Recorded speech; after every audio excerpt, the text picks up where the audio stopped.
Hey guys, great to see you, Joe here, and thank you very much for joining me for another lesson. Okay, so in this week's lesson, we're going to be taking a look at open tunings. Now, before we get started, all the usual stuff applies, so if you like the video or find it useful, perhaps you could click on the like or the subscribe.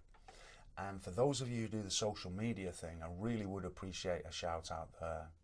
And if there's anybody who's looking to help me continue on making the videos, then there are a couple of links down below where you can do that. One is to Patreon and one is to make a donation. Okay, now all that's out the way, back to the lesson. So as I say, we're going to take a look at open tunings, and in particular open E tuning. Now, there are many different types of tunings. You've probably heard of things like drop D, open E, open A, open, on and on it goes. There are many different types. And I've chose open E to show you today, with the hope that once you kind of get familiar with it and things like that, that in the future I can show you some kind of tunes in open E tuning. Okay, so that's the kind of aim of the lesson.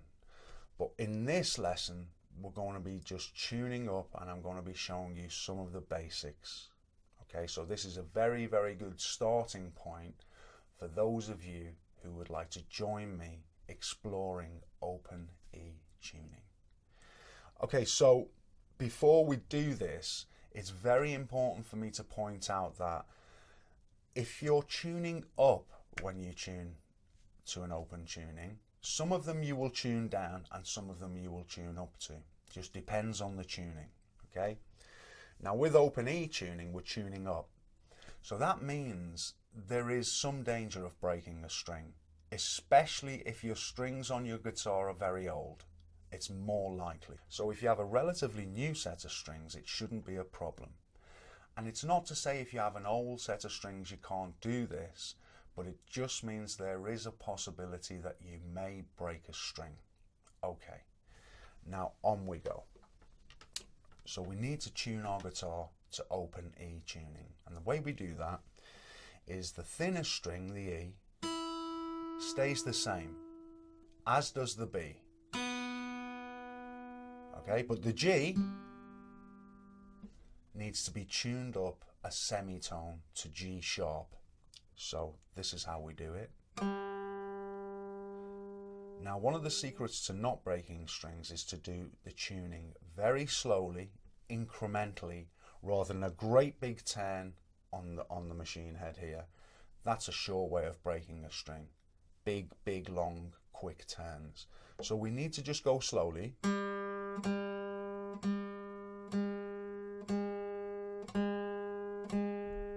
And we can also grab the actual string and stretch it a little bit as we go.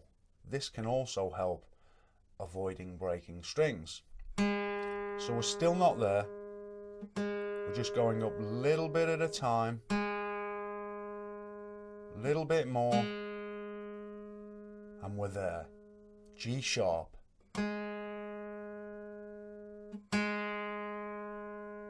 Okay, so we have E, B, G sharp. Now our D string, the fourth one, we need to tune up a whole tone. So whereas we tune the last one a semitone, this is going double that amount. We're going a full tone, so we're going from D to E. Okay? So we go slowly. Slowly, and we can stretch it a little bit.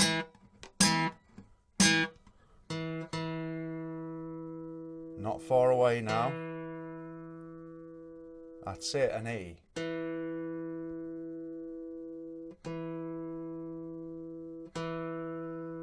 Okay, so that's 4 strings tuned. Now our A string also needs to go up a tone, so it's going from A to B. Okay? There's less chance of breaking the thicker strings than there are the thinner ones, obviously. So we're going slowly, no rapid turning, no real quick turns, just nice and slow. And a little bit of bend, stretch the string a bit, a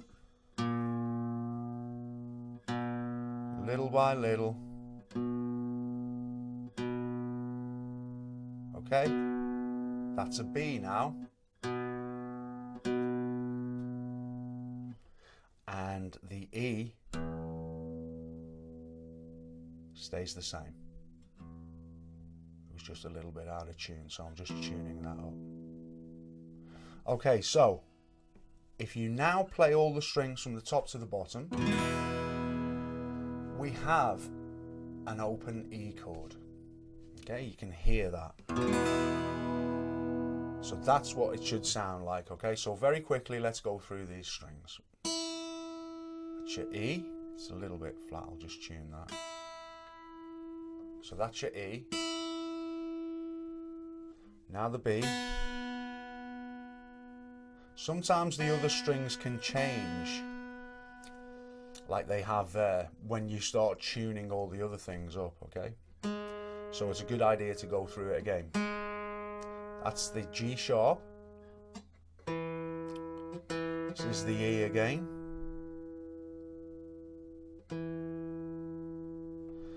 And the B and the E. Okay, and one more time. Right, okay, so now that we've got that sorted, this is now tuned in open E. Okay, so that means that is an E chord. And what it also means is that we can put a bar, okay, anywhere along here, along the neck, absolutely anywhere, and it will become a major chord. So in order for us to know what major chord it will make, we need to know the notes along the top here, okay, on the top string, this E string, from the 1st fret to the 12th fret. And I'll quickly run through it for you, okay? So if we don't put any fingers down, we have an E chord. If we bar the 1st fret, we have an F chord. Then we have an F sharp on the 2nd, a G on the 3rd, a G sharp or an A flat on the 4th, an A sharp. Okay, so we're on the 6th fret now, A sharp, 7th fret B, 8th fret C, 9th fret C sharp, 10th fret D, 11th fret D sharp, and 12th fret E again. So if you play that 12th fret and then you take them off, we have the same chord, albeit this one sounds higher and this one sounds lower. So that's quite cool in itself if you think about it, yeah? Now, all we need to do is to place that bar anywhere, okay? And we have a major chord. And all we need to know is the top string all the way along, which isn't difficult. So that means that if we look at the typical 1-4-5 progression, which you have, so say in a blues, that just means the 1st chord, the 4th chord and the 5th chord is in the key of E, it is E, A and B. Yeah, so you'll probably be familiar with that if you've watched any of my other lessons and things. So that means this is our E.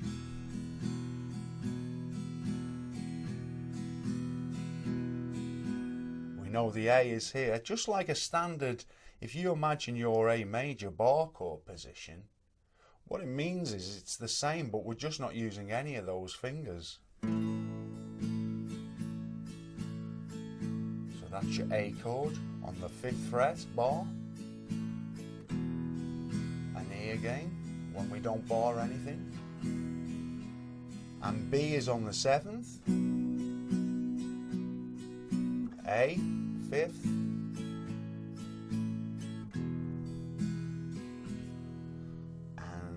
Chord open. All right, so it's quite an interesting idea. It's quite different, as you will see, yeah. And so there are lots of things we can do with this. And in some senses, it can be easier to do certain things. As you can see already, that it's easier to play a major chord in comparison to if we were in standard tuning. Our bar chords would have that shape, wouldn't they? Our major bar chords. And now they just have this first finger. Okay, now these open tunings are used a lot in lots of different types of music, but generally speaking, they tend to occur quite a lot in blues as well.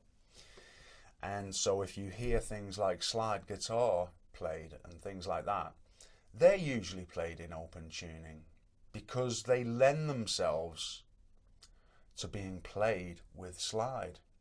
Okay, essentially what it means is that because this bar shape, there are no kind of additions to that for a major chord. It means that we have a lot of notes just by barring. And that lends itself to slide playing, because if you think about it, a slide is just like placing our finger in a bar position. Yeah, so let me just, I think I've got a slide here somewhere, yeah. So let me just show you, right? So this is a kind of E position, as we know, on the 12th fret, yeah? And also the slide, if it's placed on the 12th, will also be an E chord, yeah? So this is one of the reasons why open tunings work well for slide guitar. Now, just like anything else we learn and we're trying to do, we need to be vigilant about how we practice it, because the more kind of we concentrate on being solid with our rhythm playing, the better everything will sound. So it's really important that we master our rhythm playing before we look to get all fancy with lead guitar playing. And then that way, when you do play your lead guitar, it's going to sound real good because your rhythm is solid. Okay, now, you know, it's one thing kind of playing.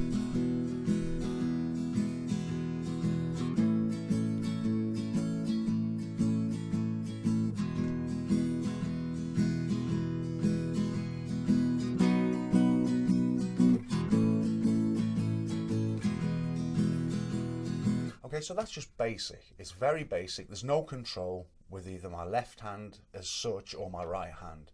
It's just all kind of doobie-doobie-doobie-doo. Yeah, there's not much kind of technique going on there, if you like. Whereas if I was to play something a little bit more sophisticated, and this illustrates the point I'm trying to make here, that you don't move on immediately to the next thing, but rather you spend the required time getting things really, really smooth and in time. Okay, so from the illustration I've just played you there, compared to something like,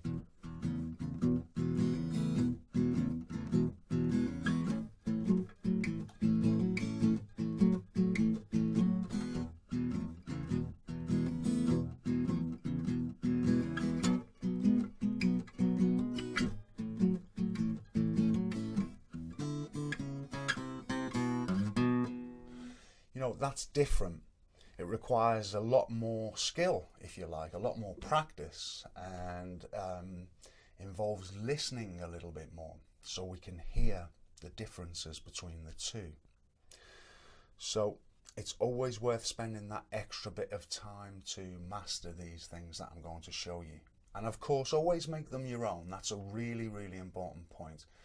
It wouldn't be one of my videos if I didn't say that, I guess. But look, it's very, very important that you try and find your own little way of doing these things to make it like kind of yours in a way. Okay, right. So as we've said, we've got this E chord, which is just all open. We've got this A chord. We've got this B chord. And we know we've got all the majors in between. F, F sharp, G, G sharp, A, and so on. But that's just for your own reference point, okay? We need to narrow it down a little bit here. So what we'll take a look at is the E, A, and the B chords. And rather than it just being kind of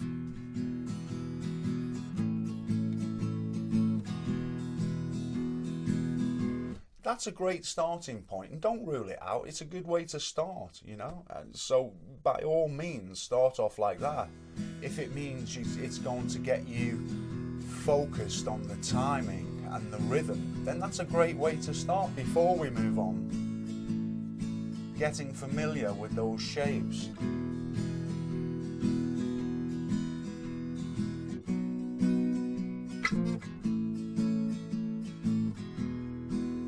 So by all means, spend some time doing that. And once you have done that and you're familiar with it, then you can move on to this next level that I'm going to show you. And what we're going to do is we're going to place our first finger on the 3rd string of the 1st fret, and we're going to place our 2nd finger on the 5th string of the 2nd fret. So we have that chord. Okay? And what we're going to do is we're going to alternate between the open E. So we're going to play 2 of those, and then we're going to place this down for the 3rd. So we've got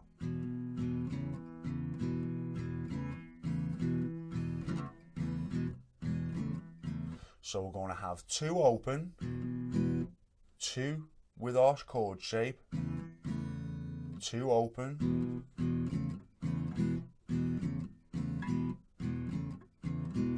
now you'll notice that the sound isn't ringing out. I'm not playing, I'm playing, and that's all happening with this right hand. It's going on and it's going off. It's going on and it's going off. And that's what's creating that really cool kind of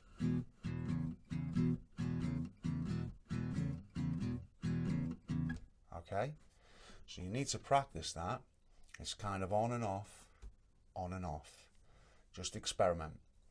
Don't expect it to happen overnight. It's taken me years to kind of do some of these things. So it wouldn't be realistic to think it's going to happen overnight. Okay, but just little by little, it really does take shape quite quickly. So, 2 off, 2 on, 2 off, 2 on. Okay? So that's the general idea behind it. And then once you refine that idea, you want to aim for something like this. So let me just play you a few bars, okay?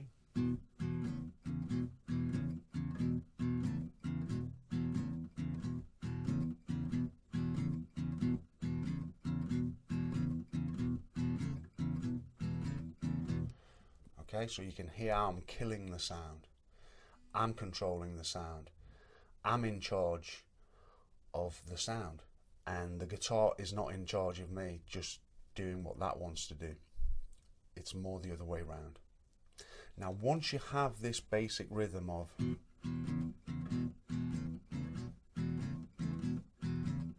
you can start going and putting, basically I'm just using this first finger and going from the bottom strings, probably the bottom 3 strings, maybe 4.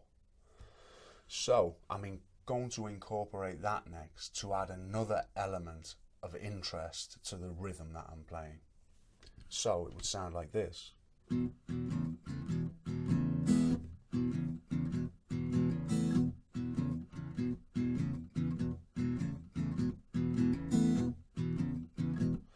you'll notice another little nuance I'm playing is,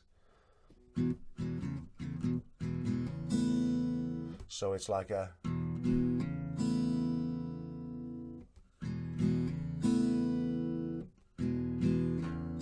so it's 2 open, then hammer on, and then up. But I don't let it ring out so much when I'm playing it, so it sounds more like this.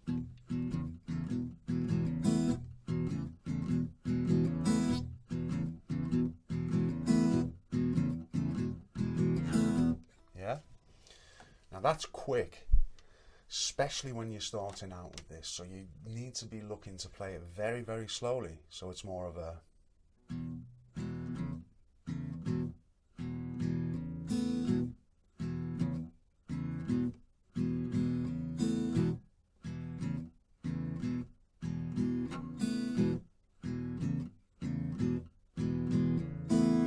Okay?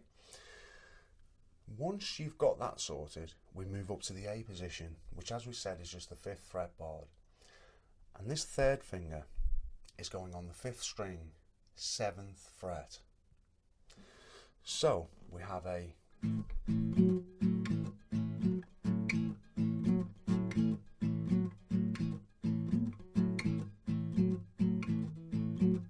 so if we break it down, 2 of those, 2 of those. Same principle. We're playing 2 without, and the way we can dampen this time, if we want to, is we don't have to use our right hand. We can literally play it twice by pressing down on the 5th fret and just lifting off each time we've played it. This is doing no dampening the right hand. It's all in the left hand. So I'm pressing when I want the strings to sound, and I'm lifting off when I want the sound to end. So it's 2 without and then 2 with, 5th string, 7th fret. So we have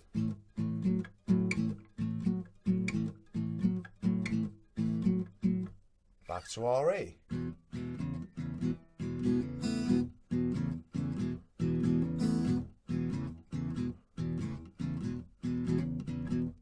Yeah?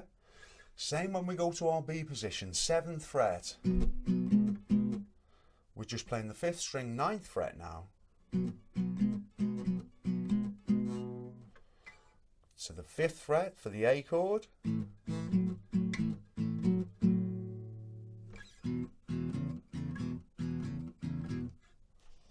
And that's the 3 chords, your E, your A and your B.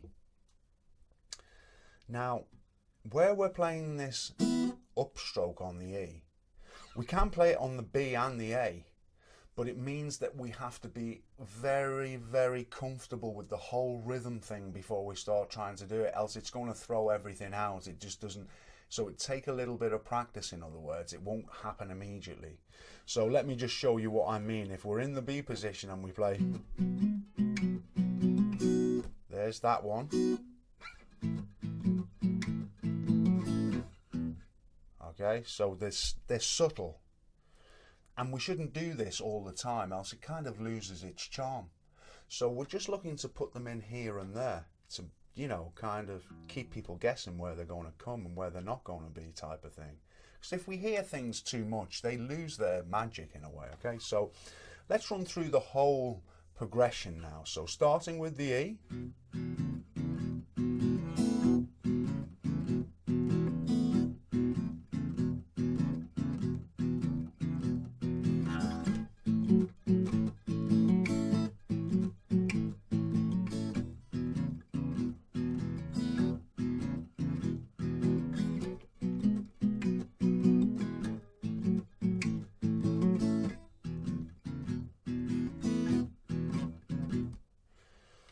Now, admittedly, that's a little bit quick, okay, but it's just to kind of show you the general idea of things.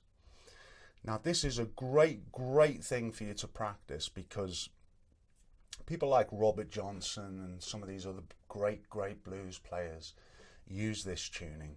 And so if you become familiar with that little progression alone, it's going to open new doors for you, perhaps, that you haven't explored before. And that's always a good thing when you're learning, to discover new territory and figure out new things. So it's a great thing to do. And try not to be disheartened when you're doing this, any of this type of stuff. Just realise that it does take some time to achieve what you're trying to do. But in time you will get there. I mean, this type of thing, you know, I've been playing for, say, 40 years or so now. And when I first approached this type of thing, I could play this very happily for a couple of months on and off, not just solely this, but practicing that rhythm so it's absolutely solid, because I know how important that is for everything else that we go on to try and do. So for example, let me just give you a quick example. If I'm playing a Robert Johnson or something and that rhythm isn't solid, it's not going to sound great when I start putting lead lines over the top. Whereas if I have practiced it and I have got it nice and relatively solid, it will come together and gel and sound quite nice.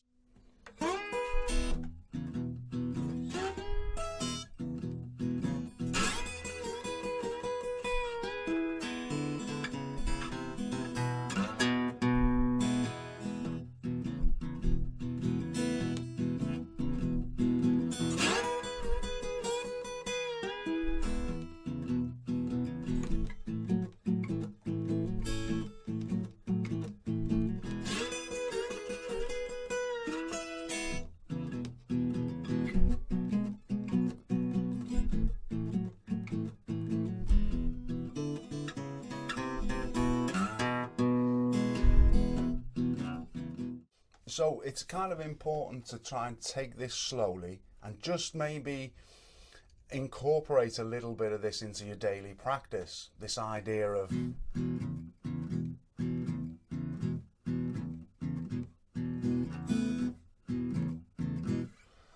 so it just becomes more and more natural. You'll find that when you start doing anything new, really, I suppose, it can sometimes sound a little bit sticky and it doesn't kind of flow quite as well as it might. Now, that's perfectly understandable. That's the way things go. And it's the same for everybody, you know. Initially, when we're starting out doing these things, they're not kind of going in the, you know, the way we want them to. But just with a little bit of regular practice, you'd be surprised how quickly you can get there. So I want to don't want to give you, you know, information overload here. I just want to present this to you in a way in which won't really overstretch you, and will just give you something small to focus on, and that way you can master these little elements, and then by doing that with each little step we can put them all together and we will be creating a tune. So like I've just played there with the Robert Johnson. So this is the first step. We've learned already that, you know, we've got major chords all the way up there, so we can experiment. You know, we can experiment with everything that I've shown you so far. You know, we can kind of practice our right hand strumming, for example, on something completely different just by going.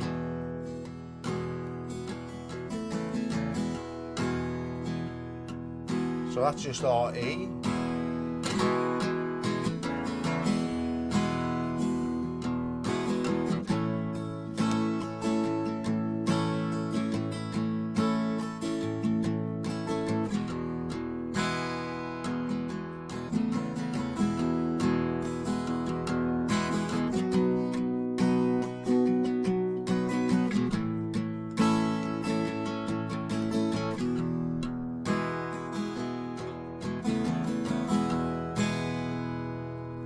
Yeah, so you can see already that, you know, there are many different ways we can approach it and lots of different things we can do. And if we use our imagination a little bit, we can just use it as an alternative way of practicing our right hand, because, you know, there's very little to think about with the left. We can...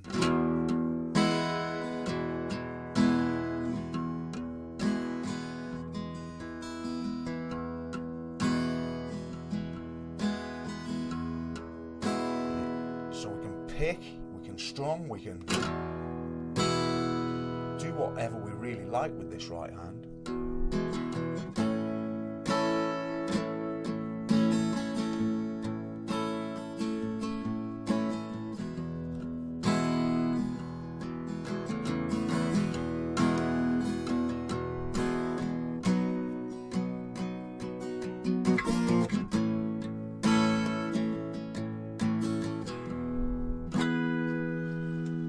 So as you can see, there are a lot of possibilities there. So if you can make some headway with these ideas, especially this kind of idea of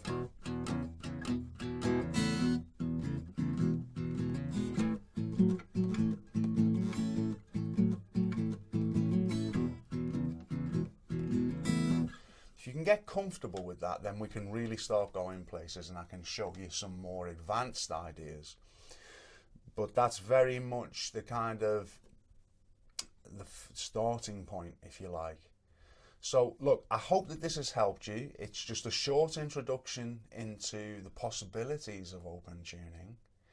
And in the next lesson, we'll take a look at how we can incorporate some slide into what we do, which is going to get really interesting. But make sure you invest the time with this idea, like I've said, because I think it will really, really help you to, progress forward. So look guys, thanks ever so much for watching, and I really look forward to seeing you soon for another lesson. Thanks again for watching. Bye bye.